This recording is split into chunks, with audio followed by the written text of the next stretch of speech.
Hi friends, welcome to our channel Kalam's dreams achievers. நம்ம இந்த வீடியோவில் என்ன பார்க்க போகிறோம் அப்படின்னா 10ஆம் வகுப்பு தமிழ் இயல் 5க்கான தேர்வு தான் பார்க்க போகிறோம். நம்மளோட டெலகிராம் சேனலில் ஃப்ரீ டெஸ்ட் பேட்ச் போயிட்டுருக்கு. விருப்பம் உள்ளவங்க ஜாயின் பண்ணிக்கோங்க. டெலகிராம் சேனலோட லிங்க் டிஸ்கிரிப்ஷனில் இருக்குது. ஓகேங்களா? ஓகே, வாங்க வீடியோக்குள்ளே போயிடலாம். முதல் கேள்வி, சிறந்த சிறுகதைகள் 13 என்ற நூலின் ஆசிரியர் யார்? சிறந்த சிறுகதைகள் 13 என்ற நூலின் ஆசிரியர் யார்? ஆன்சர் பார்க்கலாம். ஆன்சர் வந்து தமிழில் வள்ளிக்கண்ணன். ஆக்சுவலாக ஆன்சர் பார்த்தோம் அப்படின்னா வள்ளிக்கண்ணன் அப்படின்றது தான் சரியான பதில். ஓகேங்களா? ஓகே, நெக்ஸ்ட் கொஸ்டின் பார்க்கலாமா? செகண்ட் கொஸ்டின், அதாவது நான் கொஸ்டின் சொல்லும்போது ஆன்சர் கெஸ் பண்ணி வச்சுக்கோங்க. ஆன்சர் சொன்னோன்னே கரெக்டாக இருந்தால் 1 மார்க் கொடுத்துக்கோங்க. லாஸ்ட்டில் உங்களோட மார்க் என்ன, நீங்கள் உங்களோட பேர் என்னன்னு சொல்லிட்டு கமெண்ட் பாக்ஸில் கமெண்ட் பண்ணணும். அதை வச்சு நம்மளோட டெலகிராம் சேனலில் உங்களுக்கான ரேங்க் லிஸ்ட் கொடுப்போம். ஓகேங்களா? ஓகே, செகண்ட் கொஸ்டின் பார்க்கலாமா? நெஞ்சை அள்ளும் சிலப்பதிகாரம் என்றோர் மணியாரம் படைத்த தமிழ்நாடு. இந்த அடிகள் யாருடையது? ஓகேங்களா? இந்த அடிகளுடைய ஆசிரியர் யார், இல்லைன்னா இந்த அடிகளுடைய எழுதியவர் யார் அப்படின்ற மாதிரி. ஓகேங்களா? ஆன்சர் பார்த்துடலாமா? ஆன்சர் பார்த்தோம் அப்படின்னா பாரதியார். ஓகேங்களா? ஓகே, இந்த இடத்துல உங்களுக்கான ஒரு கேள்வி. ஓகேங்களா? பாரதியார் எந்த நாளில் எந்த ஆண்டு இறந்தார் அப்படின்னு சொல்லி சொல்லுங்கள். ஓகேங்களா? ஓகே, நெக்ஸ்ட் பார்க்கலாமா? இன்னொன்று, இது வந்து நிறைய பேர் குழப்பிடுவீங்க. ஈஸியாக சொல்லணும் அப்படின்னா மோஸ்ட்லி வந்து தமிழ்நாடுன்னு வார்த்தை வந்தாலே அது வந்து அதிகமாக வந்து பாரதியார் தான். ஏன்னா நிறைய பேர் பாரதியாரா பாரதிதாசனான்னு குழப்பிக்கிறீங்க. தமிழ்நாடுன்னு வந்தாலே மோஸ்ட்லி யார் தான்? பாரதியார் தான். ஓகேங்களா? ஓகே, நெக்ஸ்ட் பார்க்கலாமா? தேர்ட் கொஸ்டின் பாருங்கள். ஹெட்ஃபோன் தமிழ் சொல் என்ன? ஹெட்ஃபோன் என்பதன் தமிழ் சொல் என்ன? அதாவது கரெக்டாக கெஸ் பண்ணியிருந்தீங்கன்னா மட்டும் மார்க் கொடுத்துக்கோங்க. இது வந்து நீங்கள் கமெண்ட் பண்ணுறது உங்களோட மார்க். ஓகேங்களா? உங்களுக்கான ஹோப் மட்டும்தான் அது. ஓகேங்களா? ஓகே, நெக்ஸ்ட் ஆன்சர் பார்க்கலாமா? ஹெட்ஃபோன் தமிழ் சொல் என்ன அப்படின்னு சொல்லி பார்த்தோம் அப்படின்னா காதணி கேட்பி அப்படின்றதா சரியானது. ஓகேங்களா? காதணி அப்படின்னு மட்டும் கெஸ் பண்ணிவிட்டு கேட்பின்றதை கெஸ் பண்ணலைன்னா கூட மார்க் கொடுக்காதீங்க. ஓகேங்களா? இது உங்களுக்கான மார்க். நீங்கள் சூஸ் பண்ணுற மார்க் உங்களோட வேலைக்கான ஒரு இது. ஓகேங்களா? ஸோ வந்து நீங்கள் நேர்மையாக நடந்துக்கோங்க. ஓகேங்களா? ஓகே, நெக்ஸ்ட் கொஸ்டின் பார்க்கலாம். ஃபோர்த் கொஷின், மாபாரதம் தமிழ் படுத்தும் மதுராபுரி சங்கம் வைத்தும். அதாவது வந்து தமிழை வந்து சங்கம்லாம் வைத்து என்ன பண்ணியிருக்காங்க, வளர்த்துருக்காங்க அப்படின்ற மாதிரி என்ன பண்ணியிருப்பாங்க அப்படின்னா இதில் சொல்லியிருப்பாங்க. ஸோ வந்து மாபாரதம் தமிழ் படுத்தும் மதுராபுரி சங்கம் வைத்தும் அப்படின்னு சொல்லிட்டு ஒரு செப்பேடு வந்து சொல்லுது. அது எந்த செப்பேடு? ஓகேங்களா? இது எந்த செப்பேட்டு குறிப்பு அப்படின்னு சொல்லி கேட்டிருப்போம். எந்த செப்பேடு அப்படி சொல்லுதுன்னு பார்க்கலாமா? ஆன்சர் பார்க்கலாமா? ஆன்சர் என்னென்னு பார்த்தோம் அப்படின்னா சின்னமனூர் செப்பேடு தான் அப்படி சொல்லுது. ஓகேங்களா? ஓகே, நெக்ஸ்ட் பாருங்கள். சின்னமனூர் செப்பேடு உங்களுக்கு ஜிஎஸ்டி ரொம்ப இம்பார்ட்டன்ட். ஸோ நல்லா தெளிவாக படித்து வச்சுக்கோங்க. ஆழத்து மேல குவளை, குளத்துல வாளின் நெடிய குரங்கு. இதில் எந்த வகையான பொருள்கள் இடம்பெற்றுள்ளது? இந்த இடத்துல உங்களுக்கான ஒரு கேள்வி. பொருட்கள் மொத்தம் எத்தனை வகைப்படும் அப்படின்றத கமெண்ட் பண்ணுங்க. ஓகேங்களா? ஓகே, இதுக்கான ஆன்சர் என்ன அப்படின்றத பார்க்கலாம். இதுக்கான ஆன்சர் பார்த்தோம் அப்படின்னா கொண்டு கூட்டு பொருள்கள். ஓகேங்களா? இது எப்படி நம்ம கண்டுபிடிக்கிறது அப்படின்னு சொல்லிட்டு சொல்கிறேன் பாருங்கள். ஆழத்து மேலே குவளை அப்படின்னா ஆழத்து மேலே அப்படின்னா ஆலமரம்னு அர்த்தம். ஓகேங்களா? ஆழத்து மேலே அப்படின்னா ஆலமரத்தின் மேலே குவளை. குவளைனா ஒரு மலர். ஓகேங்களா? குவளை மலர் போய் ஆலமரத்து மேலே மலருமா? கண்டிப்பாக மலராது. அப்போ இந்த இடத்துல குவளைன்றது இருக்கவே கூடாது. ஓகேங்களா? ஸோ இது இருக்கட்டும். அடுத்து பாருங்கள். குளத்தில் அப்படின்னா ஒரு குளம் இருக்குது. குளத்தின் வாளின் நெடிய குரங்கு அப்படின்னா வால் இருக்கக்கூடிய ஒரு குரங்கு குளத்தில் இருக்குன்னு கொடுத்துருக்காங்க. அப்படியா? கிடையாது. ஓகேங்களா? அப்போ இப்போ என்ன பண்ணணும்னா இந்த குரங்கை கொண்டு போய் இங்கே சேர்க்கணும். இந்த குவளையை கொண்டு வந்து இந்த குளத்துக்கு கிட்ட சேர்க்கணும். இப்போ பாருங்களேன், ஆழத்து மேலே குரங்கு அப்படின்னா ஆலமரத்து மேலே குரங்கு இருக்குன்னு அர்த்தம். அடுத்தது குளத்தில், ஓகேங்களா? குளத்தில் யார் இருக்கா? குவளை இருக்குது. ஓகேங்களா? குவளை மலர். ஓகேங்களா? குவளை மலர்ன்றது குளத்தில் மலரக்கூடிய ஒரு மலர். அப்போ பாருங்களேன், இந்த இடத்துல நான் குரங்குன்ற இந்த எழுத்தையும் வார்த்தையும் கொண்டு போய் இங்கே கொண்டு கூட்டு பொருள்கள் அப்படின்னா இந்த வார்த்தையை கொண்டு போய் அங்கே கூட்டி பொருளை வந்து நான் கொடுக்குறேன். ஓகேங்களா? அதுதான் கொண்டு கூட்டு பொருட்கள். கொண்டு கூட்டு பொருட்கள்னால் ஒரு வார்த்தையை எனக்கு எங்கே தேவையோ அங்கு கொண்டு சென்று இந்த வார்த்தையுடன் கூட்டி பொருள் எழுதுதல். அதுதான் கொண்டு கூட்டு பொருட்கள். ஓகேங்களா? அப்போ ஆழத்து மேலே குவளை ஆழத்து மேலே குவளை அப்படின்றத ஆழத்து மேலே குரங்குன்றதான் சரி. சரிங்களா? ஆலமரத்து மேலே குரங்கு இருக்குது. குளத்தில் என்ன இருக்குது? குவளை மலர் இருக்குது. ஓகேங்களா? வாளின் நெடிய குரங்குனா அந்த குரங்குக்கு வால் நெடியதுன்னு அர்த்தம். அப்போ ஆழத்து மேலே வாளின் நெடிய குரங்குன்னு வரணும். குளத்தில் குவளைன்னு வரணும். அப்போ கொண்டு கூட்டு பொருள்கள்னால் கொண்டு கூட்டி பொருளை உணர்த்துவது. ஓகேங்களா? ஓகே, நெக்ஸ்ட் பாருங்கள். நெக்ஸ்ட் கொஸ்டின் பார்க்கலாம். 6th கொஸ்டின், சொல்லரும் சூழ் பசும் பாம்பின் தோற்றம் போல் இது எந்த நூலின் அடிகள்? சொல் அரும் சூழ் பசும் பாம்பின் தோற்றம் போல் இது எந்த நூலின் அடிகள்? ஆன்சர் என்னன்றதை பார்க்கலாம். ஆன்சர் சீவக சிந்தாமணி. இந்த இடத்துல உங்களுக்கான கேள்வி, சீவக சிந்தாமணியின் ஆசிரியர் யார் அப்படின்றத கீழே கமெண்ட் பாக்ஸில் கமெண்ட் பண்ணுங்கள். ஓகே, இப்போ இதுக்குரிய ஒரு பொருள் மட்டும் பார்த்துட்டு நெக்ஸ்ட் போயிடலாம்.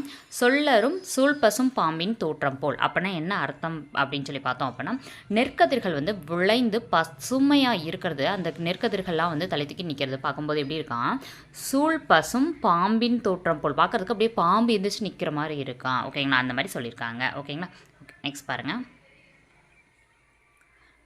7வது கேள்வி, கீழ்கண்ட கூற்றுகளுள் எந்த கூற்றானது சரி? சுட்டு விடை என்பது வெளிப்படை விடை, உற்றது உரைத்தல் விடை என்பது வெளிப்படை விடை. இதில் வந்து எந்த கூற்றானது சரி அப்படின்னு சொல்லி கேட்டுருப்போம். ஓகேங்களா? ஆன்சர் என்ன பார்க்கலாமா? ஆன்சர் பார்த்தோம் அப்படின்னா விடை வந்து ஃபஸ்ட்டு தான் கரெக்ட். ஓகேங்களா? ஓகே, ஃபஸ்ட்டு இது இப்போ என்னன்னு பார்க்கலாம். ஃபஸ்ட்டு வந்து பார்த்தோம் அப்படின்னா இங்கே வந்து விடை பற்றி சொல்லியிருக்காங்க. அப்படின்னா விடைகள் மொத்தம் எத்தனை வகைப்படும்? 8 வகைப்படும். ஓகேங்களா? அதில் முதல் 3 இருக்கக்கூடிய வகைகள் இருக்குள்ள சுட்டு விடை, நேர் விடை, ஓகேங்களா? இந்த மறைவிடை இருக்குள்ள இந்த ஃபஸ்ட்டு மறைவிடைன்னு சொல்கிறேன், சாரி. ஃபஸ்ட்டு 3 வகைகள் இருக்கும் பார்த்தீங்களா? அந்த 3 வகைகள் மட்டும்தான் என்னன்னு பார்த்தோன்னா வெளிப்படை. ஓகேங்களா? அடுத்து இருக்கக்கூடிய 5மே பார்த்தோம் அப்படின்னா மறைவிடையாக தான் வரும், வெளிப்படை விடையாக வராது. ஓகேங்களா? அது தெளிவாக படித்தவங்களுக்கு நல்லாவே தெரியும். ஓகேங்களா? ரொம்ப ஈஸியாக தான் இருக்கும். ஓகேங்களா? வெளிப்படை விடை அப்படின்னா எத்தனை, இதே வந்து மறைவிடை அப்படின்னு வந்துச்சுன்னா அது எத்தனை, அது மட்டும் தெரிஞ்சுக்கிட்டா நம்மளுக்கு போதும். ஓகேங்களா? ஃபஸ்ட்டு 3 என்னென்ன வரும்? சுட்டு விடை, மறைவிடை, நேர்விடை. அது 3மே வெளிப்படை விடை.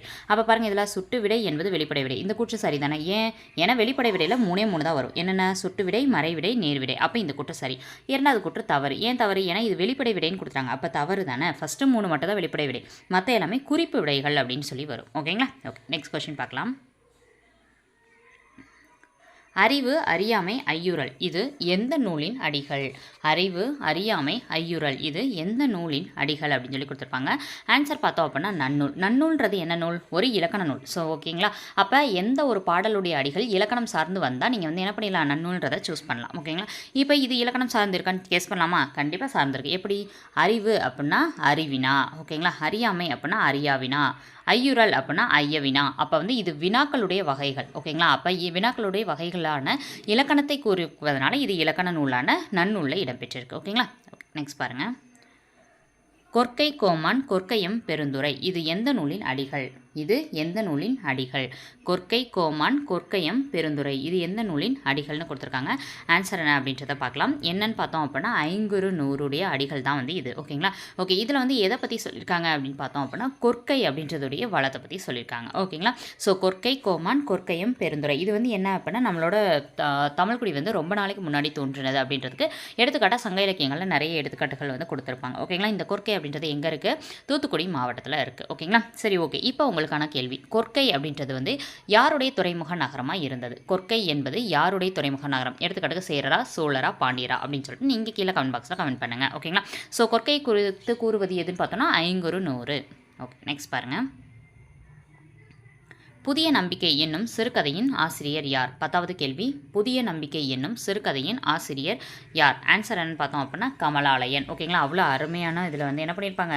படிப்பின் முக்கியத்துவத்தை குறித்து இந்த கதையில் வந்து அவங்க என்ன பண்ணியிருப்பாங்க அப்படின்னா மேரி பெக்லியோட இந்த இதை பற்றி சொல்லியிருப்பாங்க. தெளிவாக சொல்லியிருப்பாங்க. அவ்வளோ அருமையாக இருக்கும். ஓகேங்களா? இதை படிக்கும்போதே அவ்வளோ நீட்டாக தெரியும். ஓகேங்களா? சரி, ஓகே. புதிய நம்பிக்கை என்னோட கமலாலயன். நமக்கும் புதிய நம்பிக்கை வேணும். ஓகேங்களா? நமக்கு இன்னும் 5 மாதம் இருக்குது. 5 மாதத்துக்குள்ளே நம்மளால் சிலபஸ் முடிச்சிட முடியுன்ற அந்த புது நம்பிக்கை கொண்டு நம்மளும் என்ன பண்ணுவோம்? புது நம்பிக்கையோடு வந்து பயணித்து நம்மளுடைய கனவை வர்ற எக்ஸாம்லேயே வந்து நிறைவு செஞ்சு அரசு பணியை வாங்குவோம் கண்டிப்பாக. ஓகேங்களா? நீங்கள் பார்க்குற எல்லாருக்குமே வந்து என்னுடைய பெஸ்ட் விஷஸ். ஓகேங்களா? தொடர்ந்து ப்ரிப்பேர் பண்ணுங்கள். ஓகேங்களா? எல்லாருடைய கனவும் வந்து கண்டிப்பாக நிறைவேறும். ஓகேங்களா? தொடர்ந்து முயற்சிங்க. ஓகே, நெக்ஸ்ட் பாருங்கள்.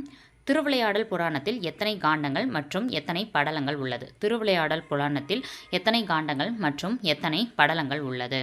பார்க்கலாம். ஆன்சர் என்னன்னு பார்த்தோம் அப்படின்னா 3 காண்டங்கள் மற்றும் 64 படலங்கள் இருக்கும். ஓகேங்களா? 3 காண்டங்கள் மற்றும் 64 படலங்கள். இதில் நிறைய பேர் என்ன பண்ணுறாங்க அப்படின்னா காண்டங்களை எல்லாம் மனப்பாடம் பண்ணுறீங்க. ஓகேங்களா? காண்டங்களை மனப்பாடம் பண்ணிங்கனால ஈஸியாக என்ன பண்ணாது? நிற்காது. ஓகேங்களா? இப்போ எப்படி ஞாபகம் அப்படின்னா இந்த திருவிளையாடல் புராணத்தில் எந்த மன்னனை பற்றி சொல்லியிருப்பாங்க?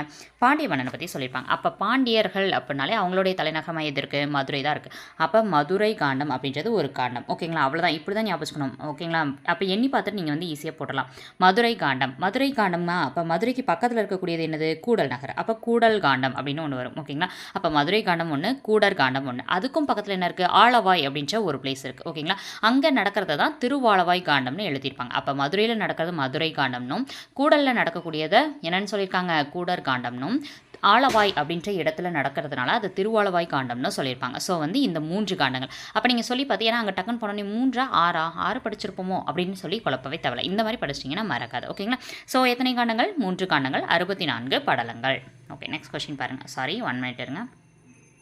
எந்த பாண்டிய மன்னன் மிகுந்த கல்வி அறிவு மிக்கவன் என கற்றோர் கூட கேட்டார் இடைக்காடனார்? இடைக்காடனார் கிட்ட ஒரு மன்னன் வந்து நல்லா படித்தவர் இந்த பாண்டிய மன்னன் சொல்லிட்டு கற்றோர்கள் எல்லாருமே சொல்லியிருக்காங்க. அப்படி சொல்லப்பட்ட மன்னன் யாருன்னு கேட்டிருக்காங்க. ஆன்சர் என்னன்னு பார்க்கலாமா? ஆன்சர் என்ன பார்த்தோம் அப்படின்னா குசேல பாண்டிய மன்னன். ஓகேங்களா? ஆன்சர் என்ன? குசேல பாண்டிய மன்னன். ஓகே, நெக்ஸ்ட் பாருங்கள். சந்நிதியில் வீழ்ந்து எழுந்து தமிழ் அறியும் பெருமானே. இது யாருடைய அடிகள்? எவ்வளோ அருமையான அடிகளாக இருக்குது பாருங்கள். படிக்கும்போதே அப்படியே சூப்பராக இருக்குல்ல. சந்நிதியில் வீழ்ந்து எழுந்து தமிழ் அறியும் பெருமானே. ஓகேங்களா? அதாவது இதில் என்ன அர்த்தம் அப்படின்னு சொல்லி பார்த்தோம். ஃபஸ்ட்டு அர்த்தம் பார்க்கறது முன்னாடி யாருடைய அடிகள் அப்படின்றத பார்த்துலாம். ஓகேங்களா? யாருடைய அடிகள்னு பார்க்கலாமா? யாருடைய அடிகள்னு பார்த்தோன்னா பரஞ்சோதி முனிவருடையது. ஓகேங்களா? பரஞ்சோதி முனிவர் அவர்கள் எழுதிய அடிகள். ஓகேங்களா? இந்த அடிகளை பாருங்கள். ஓகே, இந்த இடத்துல இப்போ சொல்லிடலாம். இப்போ என்ன அப்படின்னு சொல்லி பார்த்தோன்னா, இந்த இடத்துல என்ன சொல்லியிருப்பாங்கன்னா, சந்நிதியில் வீழ்ந்து எழுந்து அப்படின்னா அந்த இடத்துல இருக்கக்கூடிய சந்நிதியில் என்ன பண்ணுறாங்கன்னா, இறைவனுக்கு முன்னாடி வீழ்ந்து அப்படின்னா இறைவனுக்கு முன்னாடி அப்படியே படுத்துறாரு. படுத்து சாமியை கும்பிட்டு எழுகிறார். ஓகேங்களா? அப்போ சந்நிதியில் வீழ்ந்து சாமியை கும்பிட்டு எழுந்து என்ன சொல்கிறாராம், தமிழ் அறியும் பெருமானே அப்படின்னு சொல்லி இறைவனை பார்த்து சொல்கிறார். ஓகேங்களா?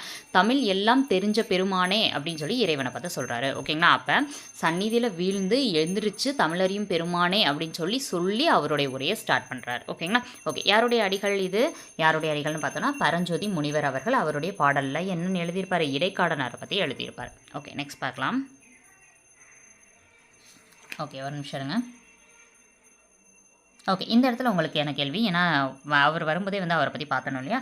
ஸோ பரஞ்சோதி முனிவர் வந்து எந்த நூற்றாண்டை சேர்ந்தவர் அப்படின்னு சொல்லிட்டு நீங்கள் கீழே கமெண்ட் பாக்ஸில் கமெண்ட் பண்ணுங்கள். ஓகேங்களா? ஓகே, நெக்ஸ்ட் பாருங்கள். கபிலரின் நண்பராக அறியப்படுபவர் யார்? கபிலரின் நண்பராக அறியப்படுபவர் யார்? இது வந்து உங்களுக்கு பொருளில் இருக்கும், படிச்சிருக்கவங்களுக்கு கண்டிப்பாக தெரியும். ஓகேங்களா? ஓகே, ஆன்சர் பார்க்கலாமா? ஆன்சர் என்னன்னு பார்த்தோம் அப்படின்னா இடைக்காடனார் அவர்கள். ஓகேங்களா? கபிலருடைய நண்பர் யாருன்னு பார்த்தோன்னா இடைக்காடனார். ஓகே, நெக்ஸ்ட் பாருங்கள். 15வது கேள்வி பாருங்கள். அருளை பெருக்கி அறிவை திருத்தி இது எந்த நூலில் இடம்பெற்றுள்ளது? அருளை பெருக்கி அறிவை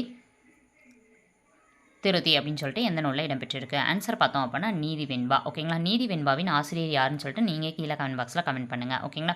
ஓகே, இப்போ வந்து இதுக்கான பொருள் என்னென்னு பார்த்தலாம். அருளை பெருக்கி அப்படின்னா என்ன அர்த்தம் அப்படின்னா, நான் வந்து என்ன பண்ணுறேன் அப்படின்னா, இது வந்து இந்த இடத்துல என்ன சொல்லியிருப்பாங்கன்னா கல்விக்கு தான் முக்கியத்துவம் கொடுத்து பேசியிருப்பாங்க. ஸோ கல்வியை படிக்கும்போது எனக்கான அருள் வந்து ரொம்ப அதிகரிச்சுக்கிட்டே போகுது. அறிவை திருத்தி அப்படின்னா என்னுடைய அறிவை வந்து கல்வியை கற்க என்ன பண்ணுது, நிறைய விஷயங்கள் தெரிய வருது. ஸோ வந்து அந்த அறிவை வந்து என்னோட அறிவை நிறைய கெட்ட விஷயங்களுக்கு போதா அந்த அறிவை திருத்தி கொண்டு வரதும் அந்த கல்வி தான் மாதிரி என்ன பண்ணியிருப்பாங்க, கல்விக்கு ஒரு முக்கியத்துவம் கொடுத்து நீதி வெண்பாவினுடைய ஆசிரியர் பாடியிருப்பார். ஓகேங்களா? ஓகே, நெக்ஸ்ட் பார்க்கலாம். நீதி வெண்பாவோட எழுதினவர் யாருன்னு சொல்லிட்டு நீங்கள் கீழே கமெண்ட் பாக்ஸில் கமெண்ட் பண்ணுங்கள். ஓகே, அடுத்த கொஸ்டின் பாருங்கள். 16வது கேள்வி. பிரான்ஸ் தேசிய நூற்கூடத்தில் ஏறக்குறைய எத்தனை பழைய தமிழ் ஏடுகள் உள்ளதாக சொல்லியிருக்காங்க? ஓகேங்களா? பிரான்ஸ் தேசிய நூற்கூடத்தில் ஏறக்குறைய எத்தனை தமிழ் நூல்கள், அது இல்லாமல் தமிழ் ஏடுகள், தமிழ் கையெழுத்து பிரதிகள் இருக்குன்னு சொல்லி கேட்டிருக்காங்க. எத்தனை அப்படின்னு சொல்லி பார்த்தோன்னா 1000 இருக்குது. ஓகேங்களா? மொத்தம் பிரான்ஸ் இதில் எத்தனை இருக்குது? 1000 இருக்குது. ஓகேங்களா? ஓகே, நெக்ஸ்ட் பார்க்கலாம். அதை சொன்னவர் யாருன்னா தனிநாயக அடிகள், அதுவும் தெரிஞ்சு வச்சுக்கோங்க. ஓகேங்களா? ஓகே, நெக்ஸ்ட் பார்க்கலாம். காசினியில் இன்று வரை அறிவின் மன்னர் கண்டுள்ள கலைகள் எல்லாம் தமிழில் எண்ணி பேசி மகிழ்நிலை வேண்டும் என கூறியவர் யார் அப்படின்னு சொல்லி கேட்டிருக்காங்க. காசினியில் இன்று வரை அறிவின் மன்னர் கண்டுள்ள கலைகள் எல்லாம் தமிழில் எண்ணி பேசி மகிழ்நிலை வேண்டும் என்று கூறியவர் யார் அப்படின்னு சொல்லி பார்த்தோம் அப்படின்னா குலோத்துங்கன் அவர்கள் தான் சொல்லியிருப்பாங்க. ஓகேங்களா? குலோத்துங்கன் அவர்கள் தான் சொல்லியிருக்காங்க. இந்த இடத்துல வந்து இதோட பொருள் வந்து தெரிஞ்சுக்கணும் அப்படின்றது ரொம்ப முக்கியம். இப்போ எடுத்துக்காட்டுக்கு காசி அப்படின்றது எந்த சைடு இருக்கும்? நம்மளுடைய வட மாநிலங்களில் இருக்கிறது. ஓகேங்களா? ஸோ வந்து வட இந்தியாவில் இருக்கக்கூடியதான் காசின்ற பிளேஸ். உத்தரப்பிரதேசக்கிட்ட உங்களுக்கு தெரியும். ஓகேங்களா? இது இப்போ நீங்கள் படிச்சிருப்பீங்க. ஓகேங்களா? அடிக்கடி கேள்விப்பட்டதும் கூட, வாரணாசின்னு கூட சொல்லுவாங்க. ஓகேங்களா? சரி, ஓகே, பார்க்கலாம். ஓகே, காசினியில் இன்று வரை அறிவின் மன்னர் கண்டுள்ள அப்படின்னா காசியில் இன்றைக்கி வரைக்கும் இருக்கக்கூடியதில் அறிவின் மன்னர் கண்டுள்ள அப்படின்னா இந்த இடத்துல மன்னர்களை குறிப்பிட்டாங்களா? மன்னர்கள் கிடையாது, அறிவின் மன்னர் அப்படின்னா வந்து புலவர்கள். ஓகேங்களா? அங்கே இருக்கக்கூடிய புலவர்கள் கண்டுள்ள கலைகள் எல்லாம் அப்படின்னா புலவர்கள் என்னென்ன கலைகள் கண்டுபிடிச்சிருக்காங்களோ அந்த கலைகள் எல்லாம் தமிழில் எண்ணி அப்படின்னா அந்த கலைகள் எல்லாமே நம்ம தமிழ்நாட்டுக்கு வரணும். ஓகேங்களா? அதை பேசி மகிழ்நிலை வேணும் அப்படி கொண்டு வந்து அதெல்லாம் நம்ம கற்றுக்கிற அந்த மகிழ்வான நிலை வந்து நம்ம தமிழ்நாட்டுக்கு வரணும் அப்படின்னு சொல்லியிருக்காரு. ஓகேங்களா? அப்போ என்ன சொல்லியிருக்காரு அப்படின்னா நம்ம வந்து என்ன பண்ணணும், வெளிநாட்டுகளில் இருந்தும் என்னென்ன கலைகள் இருக்கோ எல்லா கலைகளையும் நாமும் வந்து நம்ம தமிழ்நாட்டுக்கு கொண்டு வரணும் அப்படின்னு சொல்லி இந்த இடத்துல குலோத்துங்கன் அவர்கள் சொல்லியிருப்பார். ஓகே, நெக்ஸ்ட் பார்க்கலாம். 18வது கேள்வி. டிரான்ஸ்கிரைப் எவ்வாறு மொழிபெயர்க்கப்படுகிறது? அதாவது வந்து ஒவ்வொன்றுக்கும் ஒவ்வொரு பொருள் இருக்கும். ஓகேங்களா? புக்கில் என்ன பொருள் கொடுக்குறாங்களோ அதுதான் நம்மளுக்கு அங்கே ஆப்ஷன்ஸில் இருக்கும். ஸோ வந்து டிரான்ஸ்கிரைப் எவ்வாறு மொழிபெயர்க்கப்படுகிறதுன்னு புக்கில் என்ன கொடுத்துருக்காங்க அப்படின்றத படிச்சிருப்பீங்க. ஆன்சர் என்னன்றதை கெஸ் பண்ணுங்கள். ஆன்சர் பார்க்கலாம். படியெடுத்தல் என்பது சரியான பதில். ஓகேங்களா? டிரான்ஸ்கிரைப் அப்படின்னா வந்து படியெடுத்தல். ஓகே, நெக்ஸ்ட் பாருங்கள். வாழ்காவிலிருந்து கங்கை வரை நூலின் ஆசிரியர் யார்? வாழ்காவிலிருந்து கங்கை வரை என்ற நூலின் ஆசிரியர் யார் அப்படின்னு சொல்லி கேட்டிருக்காங்க. ஆன்சர் என்ன அப்படின்னு சொல்லி பார்க்கலாம். ஆன்சர் வந்து ராகுல் சாங்கிருத்தியாயன் அப்படின்றவர் தான் சரியான பதில். ஓகேங்களா, வாழ்காவிலிருந்து கங்கை வரை அப்படின்றது ராகுல் சாங்கிருத்தியாயன் அவருடைய நூல் தான் வந்து இது. ஓகேங்களா, இப்போ இதில் வந்து என்ன அர்த்தம் அப்படின்னா, வால்கா அப்படின்றது ஒரு நதியுடைய பெயர். ஓகேங்களா, இது வந்து ரஷ்யாவில் ஓடக்கூடிய ஒரு நதி. ஓகேங்களா, இந்த நதி வந்து அங்கே ரஷ்ய ரிவர், அதாவது தேசிய நதின்னு கூட சொல்லலாம். ஓகேங்களா, ஸோ வந்து ரஷ்யாவில் இருக்கக்கூடிய அந்த வால்கா நதியில் இருந்து நம்ம இந்தியாவில் இருக்கக்கூடிய கங்கை வரைக்கும் இருக்கக்கூடிய பயணம் எப்படி இருக்கும்? ஓகேங்களா, அதை பற்றி தான் வந்து ராகுல் சாங்கிருத்தியாயன் வந்து அவர் என்ன பண்ணியிருப்பார், சிறையில் இருந்தபோது இந்த நூலை வந்து ஹிந்தியில் வந்து எழுதியிருப்பார். ஓகேங்களா, இதே மாதிரி நம்ம இதில் சிந்துலேருந்து நம்மளுடைய வைகை வரை அப்படின்னு சொல்லிட்டு ஒரு புக் இருக்கும். ஓகேங்களா, அந்த புக்கை எழுதினவர் யாருன்னு சொல்லிட்டு நீங்கள் என்ன பண்ணுங்கள், கீழே கமெண்ட் பாக்ஸில் கமெண்ட் பண்ணுங்கள். ஓகேங்களா, சிந்துவிலிருந்து வைகை வரைன்னு சொல்லிட்டு இருக்கக்கூடிய அந்த புக்கை எழுதினவர் யாருன்னு சொல்லிட்டு என்ன பண்ணுங்கள், நீங்கள் கமெண்ட் பண்ணுங்கள். ஓகே, நெக்ஸ்ட் பாருங்கள். அவர் ஒரு இந்திய ஆட்சி பணி அதிகாரி. ஓகேங்களா, இப்போ இதுக்குரிய ஆன்சர் பார்த்தலாம். ராகுல் சாங்கிருத்தியாயன். ஓகேங்களா, ஓகே, நெக்ஸ்ட் பாருங்கள்.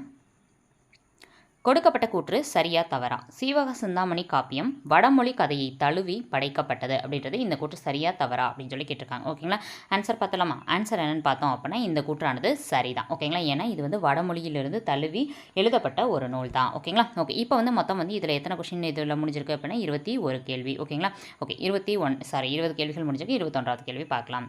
ஒரு மொழியில் உணர்த்தப்பட்டதை வேறொரு மொழியில் வெளியிடுவது மொழிபெயர்ப்பு அப்படின்னு சொல்லி மொழிபெயர்ப்புக்கான ஒரு கோட்ஸ் மாதிரி கொடுத்தவர் யார் அப்படின்னு சொல்லி கேட்டிருக்காங்க. ஓகேங்களா, ஒரு மொழியில் இப்போ தமிழ் மொழியில் எழுதப்படுறோம் அப்படின்னா அதை வந்து மாற்றி வேறு மொழியில் வெளியிட்டா அதுக்கு பேர் தான் மொழிபெயர்ப்பு அப்படின்னு சொல்லி சொன்னவர் யாருன்னு பார்த்தோம் அப்படின்னா மனவை முஸ்தஃபா. ஓகேங்களா, யாருன்னு பார்த்தோம்னா மனவை முஸ்தஃபா. ஓகேங்களா, ஓகே, 21 கேள்விகள் கேட்டிருப்போம்.